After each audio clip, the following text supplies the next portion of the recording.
الجزء ده هو الجزء الثاني من سلسلة الحضارة المصرية القديمة، وهنكمل فيه رحلة المملكة المصرية القديمة ونتعرف على أسرار الأهرامات وأعظم الملوك اللي حكموا مصر في العصر ده. المملكة المصرية القديمة 2686-2181 قبل الميلاد كانت أول وأقدم مملكة في التاريخ، وعرفت باسم عصر بناة الأهرامات. الأسرة الثالثة والرابعة كانوا عمالقة في العمارة، خصوصاً الملك سنفرو اللي أتقن بناء الأهرامات، وكمان أهرامات الجيزة اللي بنيت تحت حكم خوفو وخفرع ومنقرع. التاريخ هنا مكتوب بالحجر، بمعنى أغلب المعلومات اتبنت من الآثار والنقوش. الملك زوسر أول ملوك الأسرة الثالثة نقل العاصمة لمنفذ وابتدى بناء هرم سقارة المدرج.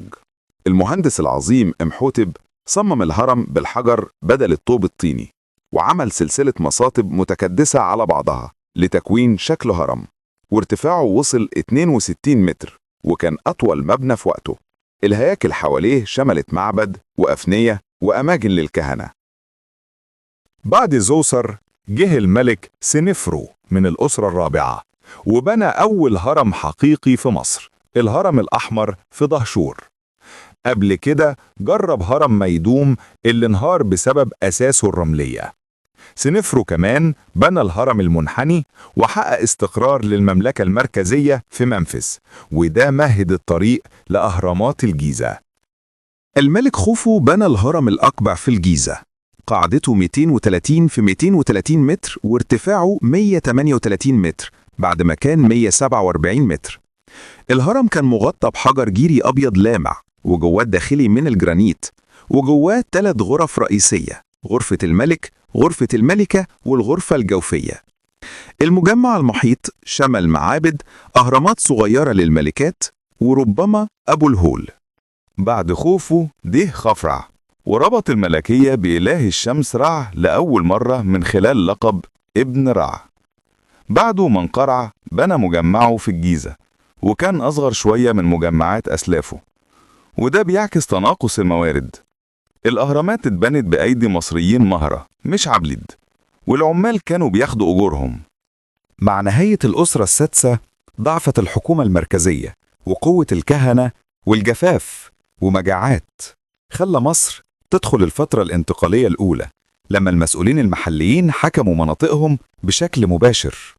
لكن المملكة القديمة كانت فترة ازدهار وبناء أهرامات ضخمة ومعابد مدهشة. واحدة من أهم السلالات اللي لعبت دور كبير في شكل الديانة والسياسة الأسرة المصرية الخامسة، أو زي ما تسمت سلالة ملوك الشمس. سنفرو كان أول ملك يربط السلالة بعبادة الإله رع، وبعده جه دجدف رع اللي قلل مكانة الملك من إنه إله لغاية إنه ابن الإله. من هنا قوة الكهنة بدأت تكبر، وسلطة الملك بدأت تقل بالتدريج. الأسرة الخامسة اتسمت كده لأن أغلب ملوكها كان في أسمائهم اسم رع، والثلاث ملوك الأوائل أسر كاف، ساحو رع، ونافر إركارع اتذكروا في بردية واستكار إنهم مولودين بمعجزة إلهية. وسط الفترة دي ظهرت ست مهمة جدا اسمها خنكئيس، غالبا بنت منقرع. النقوش كانت بتسميها أم ملوك مصر العليا والسفلى، وقبرها هو الهرم الرابع في الجيزة. ومع كل أهميتها لسه معلوماتنا عنها قليلة. أوسر كاف بدأ السلالة ببناء معبد الشمس في أبو صير، وده كان تحول كبير. الملك ما بقاش هو الطريق الوحيد لعبادة رع، والناس بقت تتوجه للكهنة مباشرة، وده كان بداية إن الجيزة ما تبقاش مقبرة الملوك. ساحورة كان ملك نشيط جدا، بنى مجمعه في أبو صير، وعمل أول حملة مصرية لبونت واتفاقيات تجارة مع دول كينيا.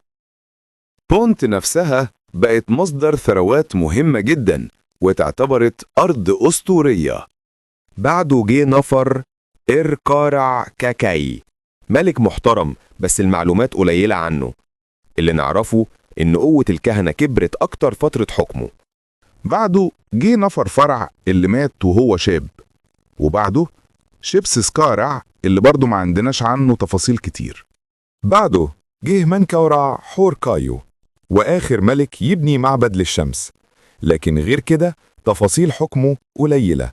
آخر ملوك السلالة كان أوناس، وأول ملك يكتب نصوص الأهرام جوه قبره، واللي ظهرت فيها مكانة رع وأوزوريس جنب بعض.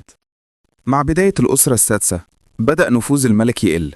في عهد الملك تيتي المسؤولين المحليين بقى عندهم قوة أكبر، لدرجة إن تيتي نفسه اتقتل، شيء ما كانش ممكن يحصل زمان. بعده جه ملوك ضعاف، ووصلت مصر الحكم طويل جدا مع الملك بيبي الثاني اللي حكم حوالي 100 سنة، لكنها كانت فترة ضعف وانهيار تدريجي.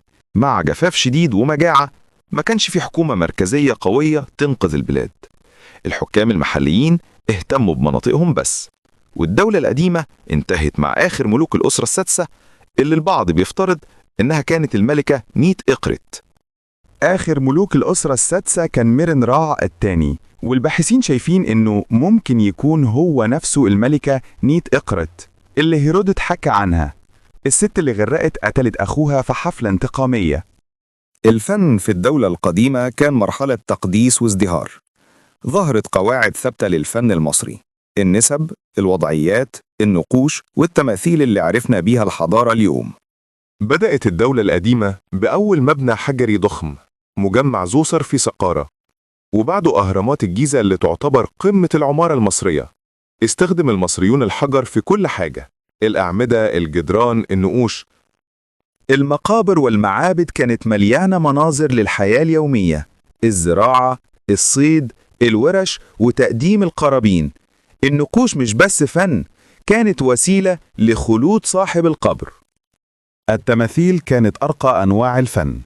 تماثيل الملوك زي خفرع ومنقرع مشهورة بجمال ودقة التفاصيل، وتماثيل الخاصة زي رحوتب ونفرت بتظهر واقعية مدهشة لوقتها. في الدولة القديمة الملك كان قريب جدا من الآلهة، ألقابه كانت إلهية وصوره بتظهره محمي من حورس. نصوص الأهرام كانت مخصصة لرحلته بعد الموت. منطقة منفس كانت مركز الحكم والمقابر الملكية: الجيزة، سقارة، أبو صير. منها كانت البلد بتدار. في البداية حكام المقاطعات كانوا موظفين تابعين للملك، لكن بمرور الوقت بقوا أقوى وورثوا مناصبهم لأولادهم، وده أدى لتفكك السلطة المركزية. بعثات لصيد النحاس والفيروز في سيناء، تجارة مع جبيل في لبنان، ورحلات للنوبة وبونت. أشهرهم رحلة هاركوف اللي جاب قزم للملك الشاب بيبي الثاني. الطبقة العليا من كبار المسؤولين اتغنت بسبب قربها من الملك، لكن مع ضعف الدولة بقوا قوة مستقلة في الأقاليم. الزراعة كانت أساس الاقتصاد. الدولة كان عندها مجالات ضخمة ومخازن وموظفين يديروا كل حاجة. المعابد كان ليها دخل البير من تبرعات الملك. برديات زي بردية أبو صير بتكشف تفاصيل دقيقة عن إدارة الأراضي، الضرايب، المخازن، والعمال. الدولة القديمة وصلت لقمة قوتها، لكن ضعف الملوك وصعود سلطة الأقاليم أدى لانهيارها وبداية الفترة الانتقالية الأولى، مرحلة فوضى لكنها مهدت لظهور الدولة الوسطى لاحقا، وده اللي هنتكلم عنه في الجزء القادم.